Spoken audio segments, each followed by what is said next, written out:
రాష్ట్ర ప్రభుత్వము మన రాష్ట్రంలో భావిస్తుందో ఆ రాష్ట్ర ప్రభుత్వం నుంచి వాళ్ళు చేపట్టే పథకాలను ప్రచారం చేయడం మట్టుగా మా బాధ్యత. ఏదైనా లోటుపాట్లు మీకు కొన్ని స్కీమ్స్ అందకపోతే సంబంధిత అధికారులకు మీరు ఓటేసిన నాయకులు కలగాల. అప్పుడే కళాకారుల దగ్గర వచ్చి మీరు అడుగుతూ ఎలాంటి విషయాలు సమాచారం ఉండదు. మా పని ఒకటే, గవర్నమెంట్ స్కీమ్స్ ఏవైతే ఉంటాయో వాటిని ప్రజలకు తెలియడం మా బాధ్యత. ఇది అందరూ కూడా గుర్తించాలని కోరుకుంటూ, మరి ఏ రాష్ట్ర ప్రభుత్వం అయితే తెలంగాణలో ఉంటుందో ఆ రాష్ట్ర ప్రభుత్వ స్కీమ్లు మట్టుకే ప్రచారం చేసే బాధ్యత ఉన్నది. అది విని మరి మీరందరూ తెలుసుకొని లబ్ధి పొందాలన్న ఉద్దేశంతోనే ఈ కార్యక్రమం.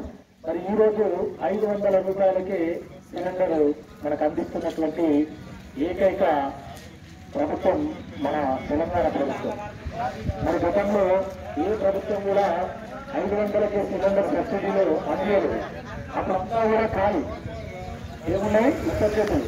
కానీ ఈరోజు మనకు సబ్సిడీ ద్వారా 500కి సిలిండర్ అందిస్తున్నటువంటి ఏకైక ప్రభుత్వం మరి మన తెలంగాణ ప్రభుత్వం.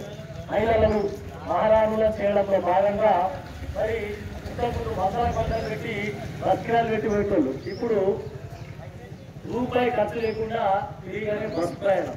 ఇంకొకటి ముందు ఇందిరమ్మ ఇల్లు, తర్వాత రైతు భరోసా, మరి అదేవిధంగా రైతు భరోసా కింద కూడా కౌలు రైతుకు 12,000 ఇట్లా డబ్బులు ఇవ్వబోతుంది.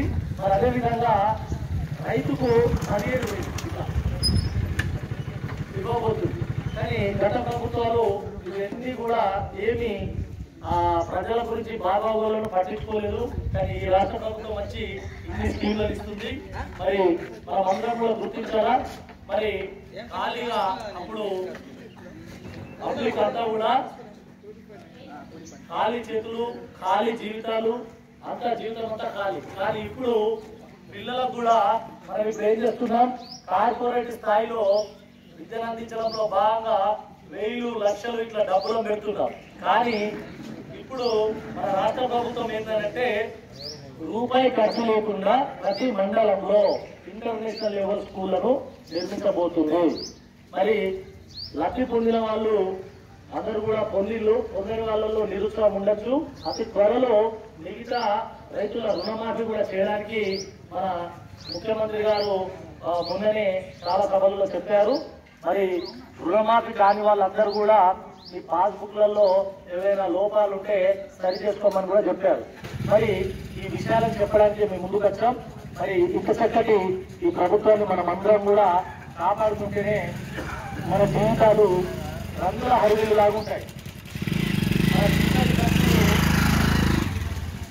చీకటి బ్రతుకులన్నీ కూడా ఇట్లా చీకట్లో ఉన్న బ్రతుకులను వెలుగులోకి తీసుకొచ్చి రకరకాల స్కీమ్స్ బట్టి మరి మన జీవితాలను ఇట్లా రంగుల హరివిల్లు చేయడానికి మన రాష్ట్ర ప్రభుత్వము మరి మన ముందుకు ఈ చక్కటి స్కీమ్స్ తీసుకొచ్చింది.